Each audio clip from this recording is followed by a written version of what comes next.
Hey friends, Ash here, WAT News. I decided to try to do something else. It's called the Midday News Mashup. And so you see, I pulled all these articles out, and I'm going to just go through them like real quick, kind of, and I'm not going to read them all, just parts. So the first one I thought was interesting was photos leak of hypocrite Gavin Newsom's lavish mask-free birthday dinner as he sets authoritarian orders for your Thanksgiving. And of course, these guys are all hanging out and chilling, and they got no masks on, and everyone's happy, and they're close together, right? But you got to wear your mask, and you got to stay home, and you can't have your Thanksgiving now. They're saying, right, in some states. But hey, these guys can do whatever they want, right? The rules are for thee, for ye, not for thee. I forgot that term. The rules are different for them than for you, is what my point was. So yeah. Um, Saw this article in the Blaze here. Georgia GOP chair says a monitor caught a 9,626 vote error during DeKalb County hand count audit process. Got it fixed before it was filed. Joe Biden supports immediately canceling some student loan debts. Kayleigh McEnany blasts Orwellian COVID-19 Thanksgiving restrictions. Yeah, this is a big issue, you know. Megyn Kelly yanks her kids out of the New York City schools over call to reform white children, and now she and her family are leaving the city altogether. Okay. Um, Pulled this Breitbart article here. Cuban dissidents. AP, Reuters, CNN reporters on island ignore human rights abuses, coming out of Breitbart by Francis Martel. Pro-democracy dissidents in Cuba condemn the island's accredited journalists, quote-unquote, reporters from mainstream media outlets with Communist Party permission to work, for their silence in the wake of an increasingly violent wave of repression, the Spain-based Diario de Cuba reported on Tuesday. And this is accusing outlets like Associated Press, Reuters, and CNN from ignoring human rights abuses on the island of Cuba. And that won't be the first time that those kind of allegations have been made. Excuse me, guys.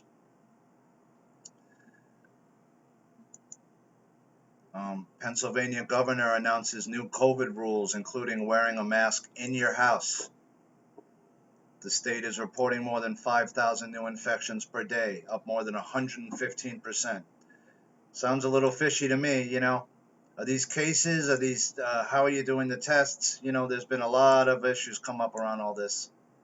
It's just kind of funny how it's all of a sudden coming back again, huh?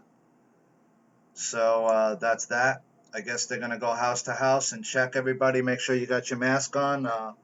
Doesn't seem like a good use of your human resources to me, but I don't know how you're gonna do that. Is it gonna be a house to house check?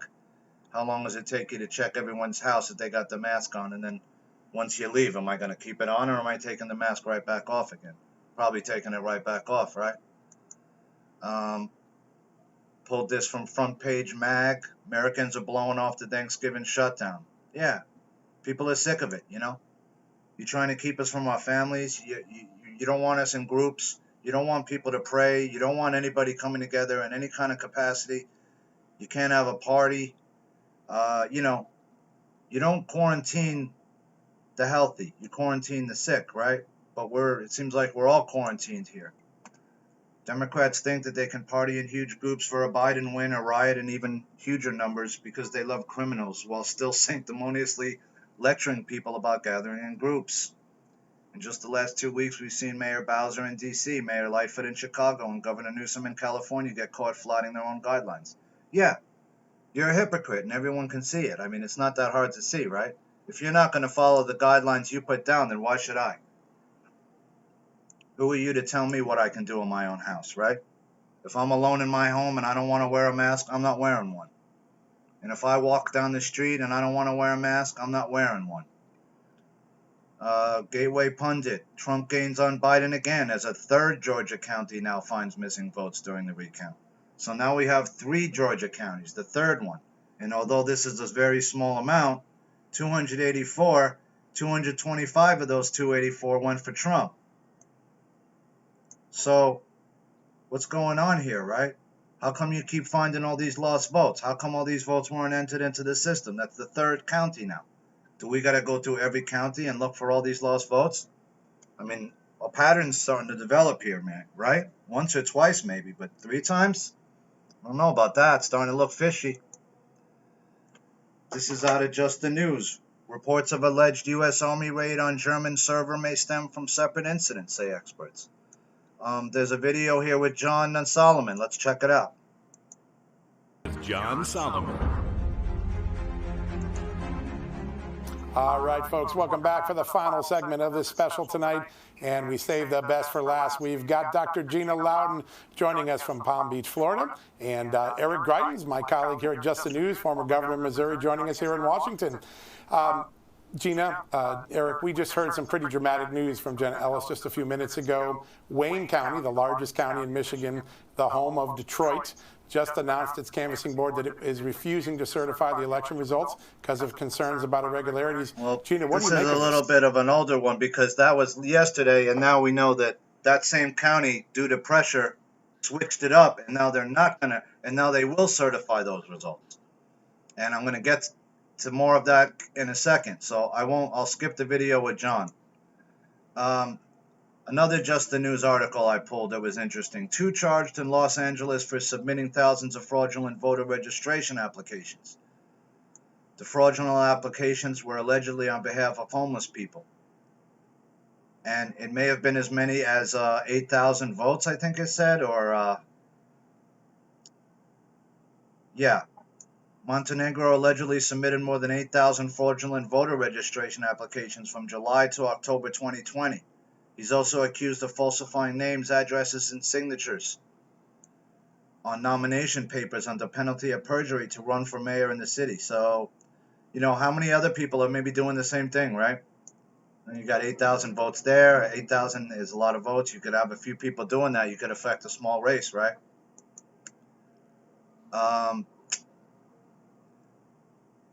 Next thing I had was this is from George. Experts claiming no evidence of 2020 fraud sound the alarm in 2017. And here's that story again. Wayne County canvassers change vote, certified disputed election results. Morris to Newsmax again. Dominion needs to be investigated. Check those out on George. Federalist article. In Nevada, a corrupt cash for votes scheme is hiding in plain sight. In tribal areas, Native American nonprofits illegally offer gift cards, electronics, and other prizes in an effort to get out the vote for Joe Biden. You can read up on this on the Federalist. Nevada having issues, possibly. Okay. Article out of Breitbart here. Michigan Secretary of State suggestions of irregularities and wide fraud or misinformation will look into Wayne County audit request. So a request was made now to audit this. I can't play CNN. Sorry, guys. I just ate my lunch and I don't want to upset my stomach right now. But you can watch that video with Chris Cuomo and this woman here from Wayne County, or the whoever she represents in Michigan. The Michigan Secretary of State, sorry. And they're going to look into a possible audit there now. They've been asked to audit that county, that instead of you know, the 2 guys, Republicans, signed off on it now, but they asked that an audit be done. So we'll see if that comes true or if that happens or not. We don't know yet. Michigan Democrat State Rep-elect telegraphs threat to GOP Wayne County canvassers' children in racist diatribe over vote certification.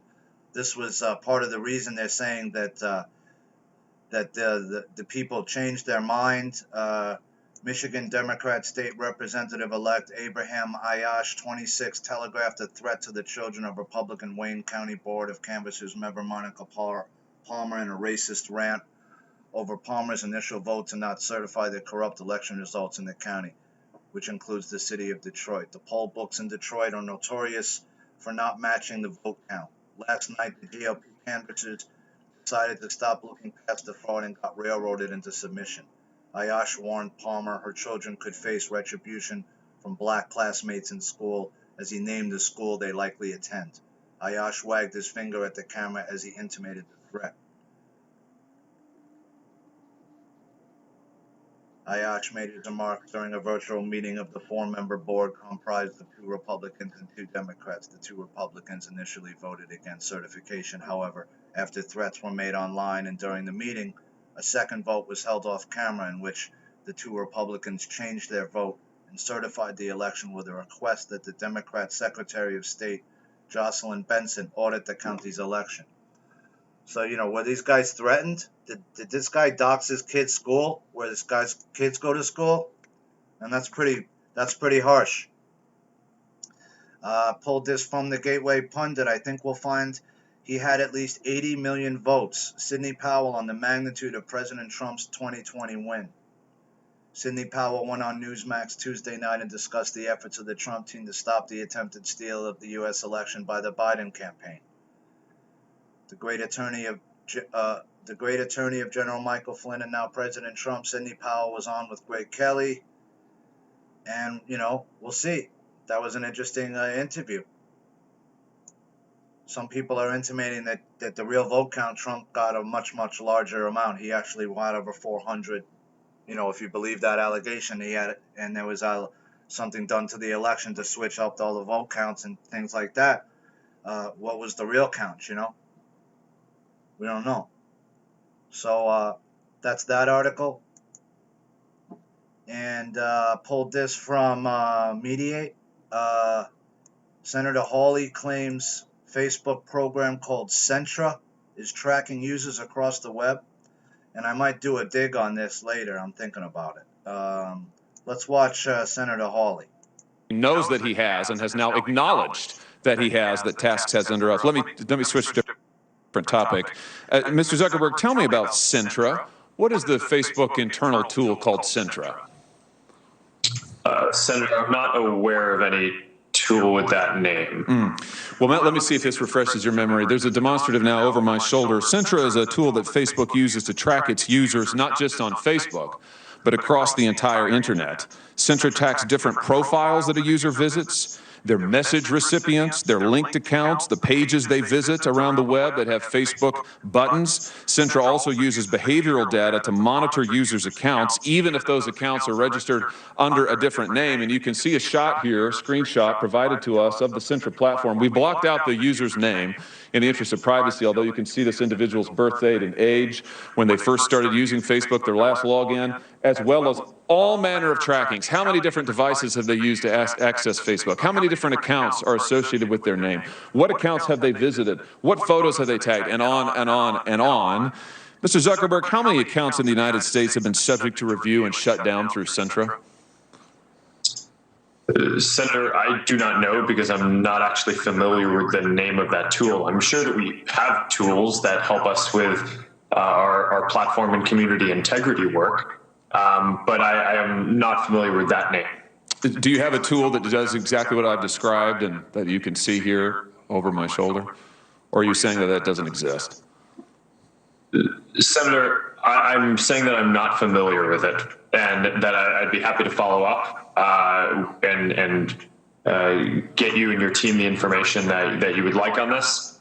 But I'm limited in what I'm familiar with and can share today. It's always amazing to me, Mr. Chairman, how many people before this committee suddenly develop amnesia. Maybe it is something about the air in the room. Let me ask you this. When a Facebook employee accesses a user's private information, like their private messages or their personally identifiable data, is a record made of that, Mr. Zuckerberg?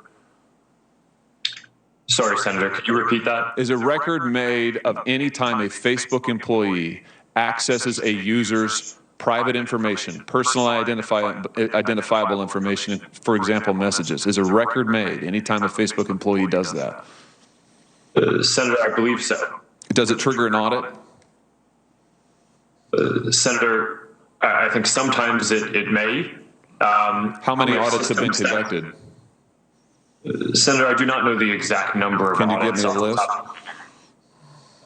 list? Senator, we can follow up on that to see what would be useful here. Will you, I'm almost finished, Mr. Chairman. Will you commit to giving us a list of the number of times Facebook employees have accessed users' personal account information without their knowledge? Yes or no?